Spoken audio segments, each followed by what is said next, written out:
It is here! After nearly 10 years of waiting, Marvel Ultimate Alliance 3 is here.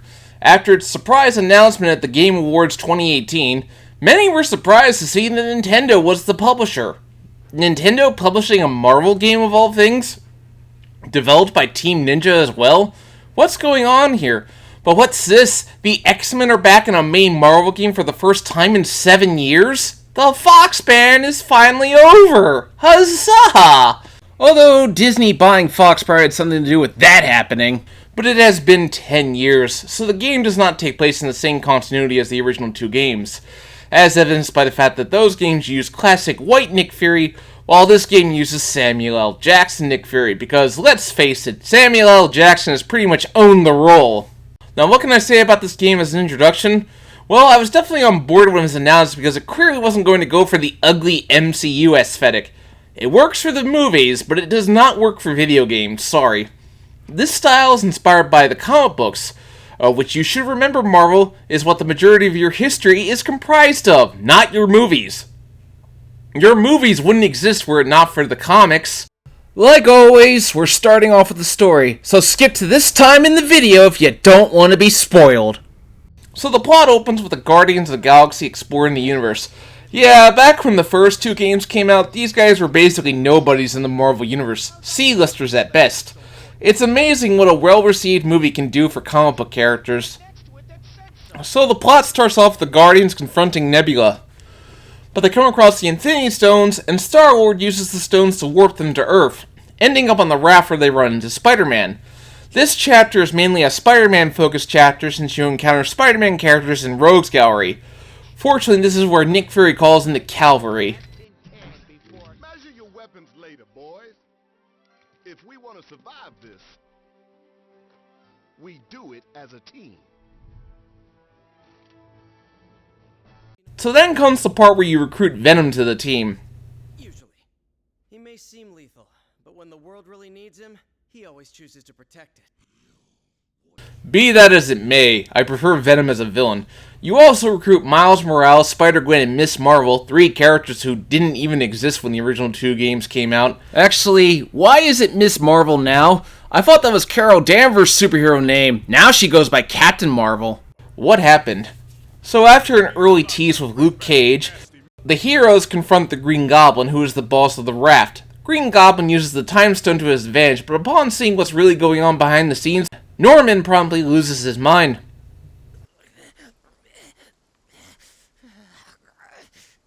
Or we could work together for once and make sure that it isn't. What do you say, Norman? This is how it all ends. Worth a try. This ought to hold you until the raft's guards can fit you for a new straitjacket. Well, at least you tried, Peter.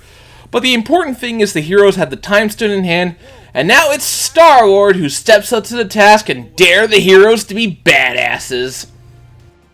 There are still 4 more stones out there, each one just as powerful, but in totally different ways. If they can all do crazy stuff like that on their own, we really don't want to find out what all 6 can do together. We didn't mean to bring them here to Earth, but it happened. So now, it's up to us to track the rest down before Thanos can. I'd like to say this isn't your fight, but you know I'd be lying.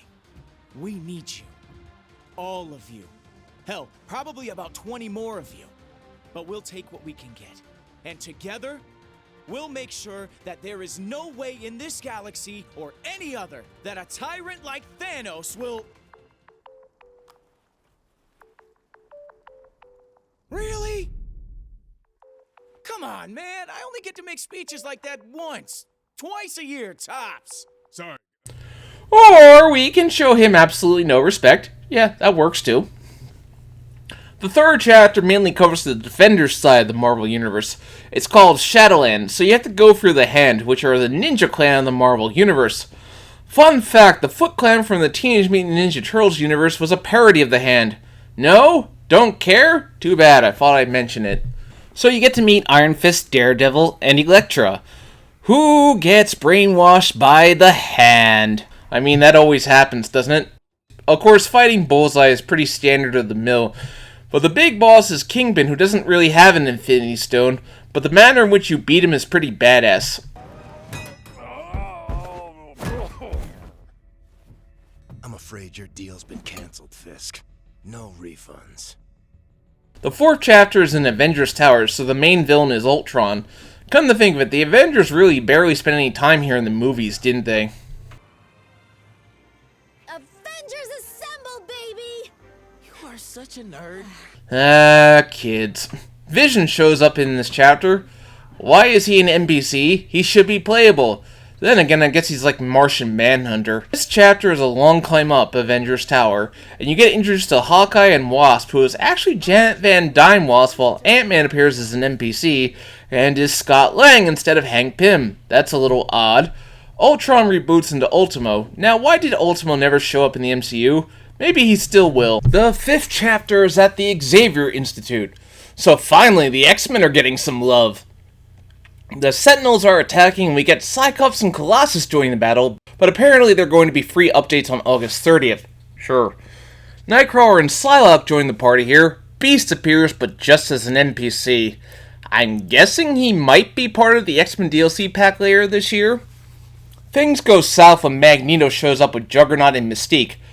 Of course, there's the always needed comic relief. Taco night! We're gonna eat while the X-Men fight! Yeah! Oh. There, give me the lyrics. Taco. Yeah, it's gorgeous and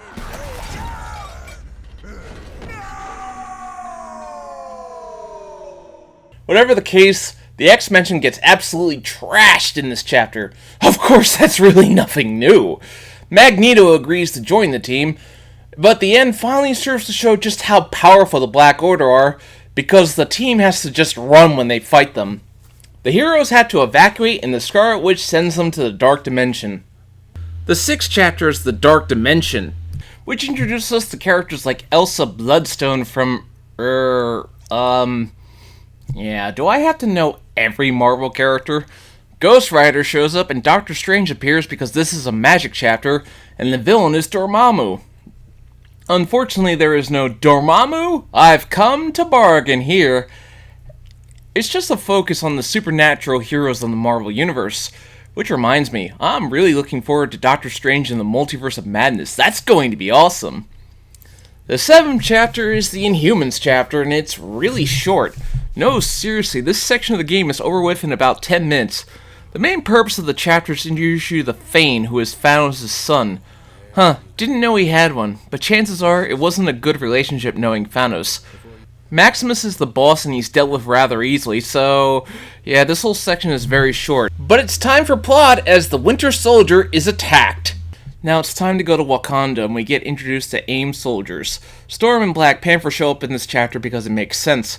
I will say that Wakanda's beauty is rendered very well. There's this scene where the Winter Soldier is left behind to fend off the troops, and he's strangely never heard from again. Is he going to be added via free update? MODOK is the boss, and honestly I find him a rather interesting villain. I hope he shows up in the MCU. He probably will sooner or later. The next to final chapter is Hell in Asgard, which naturally focuses on Thor and Loki. But the real kicker is that Hydra has taken over Asgard. Hydra is invading Asgard. That's quite the ambition for Hydra, I must say. Of course, would you really trust Loki after all the stuff that he's done? I sure as hell wouldn't. Anyway, the Red Skull gets into the Destroyer armor, and the heroes are saved by the timely intervention of Odin, who of course can't go with the heroes to stop Thanos because, well, you have to write the Deus Ex Machina out of the story somehow. This is why Odin was killed off just before Infinity War, by the way. The story is actually a lot of fun. It embraces Marvel's 80-year history and condenses it into one little package. What was cool about it was seeing the various corners of the Marvel Universe all interact. You get the Guardians of the Galaxy, the Avengers, the Defenders, the X-Men, Spider-Man's universe, and two Inhumans. The Marvel Universe is so vast and expansive, and this game really focuses on that. And the DLC is set to add even more missions such as the Marvel Knights, more X-Men, and the Fantastic Four. And when those new adventures release, I will be there to cover them as always. The graphics don't go for the MCU look, thankfully, though they do keep some of those aesthetics in mind. You see, the MCU look works great for the movies because they are in live action, but they do not translate too well to video games, as Marvel vs. Capcom Infinite learned the hard way. This game has a very comic book styled look to them, which works wonders, considering that these characters are primarily comic book characters. The music is pretty epic as well, and has some of my favorite role reprisals from the animated series, such as Steve Blum as the Green Goblin. My only complaint is that the guy voicing Nick Fury, Samuel L. Jackson impression is a little iffy at times. Yeah, apparently we're not the only ones who've gathered a team. Intel from the Nova Corps identifies his crew as the Black Order, some of the most vicious warriors in the known universe. And if they serve Thanos, then you are... Like, he's trying way too hard, but overall it's fine. Now for the gameplay. Well, what do you expect? It's Marvel Ultimate Alliance, a team of 4 characters of your choosing. You have your light and heavy attacks, and you have your power attacks where the characters use what special moves they have to their advantage. What's new to this game are the synergy attacks, where the character attacks become much stronger when working with another hero. When your character's meter builds up, you can do their extreme attack, and once you deliver all 4, it becomes quite a spectacle. Boss battles are handled with a purple stamina meter that you have to wear down before getting to the red life bar. The best thing to do is to save your extreme attacks for when they are stunned, as they will take so much damage. It's always the spectacle of the boss battles that I find compelling, like climbing Avengers Tower while Ant-Man fights Ultimo. But unfortunately, I find that Marvel Ultimate Alliance 3 has some major flaws, and let's get the first one out of the way, shall we? The leveling up system is very flawed. Rather than the first 2 games where characters leveled up automatically throughout the game, this game has each character level up individually, so you could have a team of mixed-matched characters. I found that as I went through the game, sticking with one team was best, because you wanted to keep leveling up your preferred characters as much as possible. Whenever a new character joins you, their level reflects the recommended level you should be at for the level you are doing, but you may be stuck with a character that you didn't want to use. This wouldn't be so much of a problem, but there are Infinity Trials where you have to use specific characters solo, and it's really recommended that you have them above the level that they recommend. So that means lots and lots of grinding. Bring a low-level character into this group here and level them up. One thing that also bugs me is that you only get 3 revivals per checkpoint. In the original game, when a hero died, you had to wait a little bit before they could be revived. In the second game, as long as you had the healing tokens, you could revive anybody on the spot. But this feels like a bit of a downgrade in comparison to that. This wouldn't be so bad, but you have 4 teammates, meaning that if all 4 get low on health, you're only going to have 3 revivals at your disposal. Also, this is the real big problem, but the AI, that when the computer is controlling your characters, is atrocious. They don't help, they rarely ever do anything I want them to do, you are on your own unless you're working with other players, and to be perfectly honest, you have no idea how much damage you can do when you have multiple people working on something. Just look at what we did together. Unless you're my idiot thumbnail artist who decides to just go away and stand there while we were in the middle of a pretty big boss battle. Nice going. You just stand there and let me do all the work. Thanks a lot. That being said, the trials can be really interesting, and you definitely gotta be in an online party to get all 3 stars. It's the only way to unlock costumes, and the only way you can unlock 4 characters: Elektra, Magneto, Loki, and Thanos. Thanos is more of a bragging rights reward, since by that point there's very little to actually do with him with. But let's cut straight to the chase, shall we? Final battle spoilers. Skip to this time in the video if you don't want to be spoiled. So after Nowhere, where you meet Cosmo, the talking dog! Yeah, talking dog. I guess the Marvel Universe is big enough to have a talking dog in there. You finally confront Thanos, and now the ultimate battle is about to take place.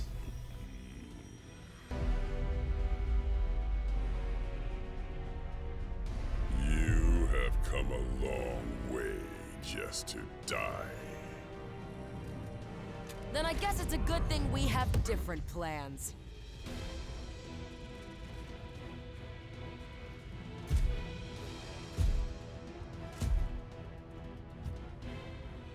There is no escaping destiny.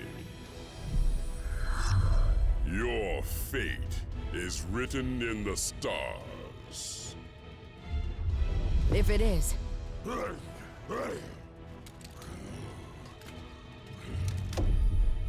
And it's time for us to be the stars we were always meant to be.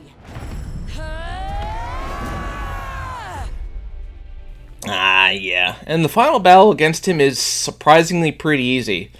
No, seriously, for having all 6 Infinity Stones, Phantoms is pretty easy, especially with a teammate.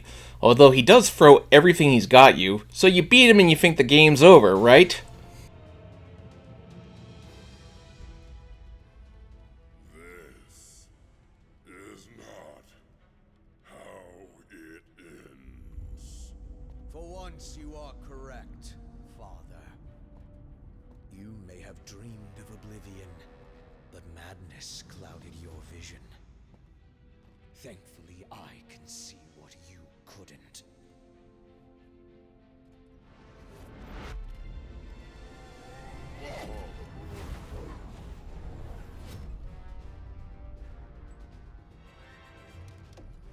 This universe deserves so much more. Something only I can give it. You've got it all wrong, son. Ah, but you were right all along, my friends. I am not my father.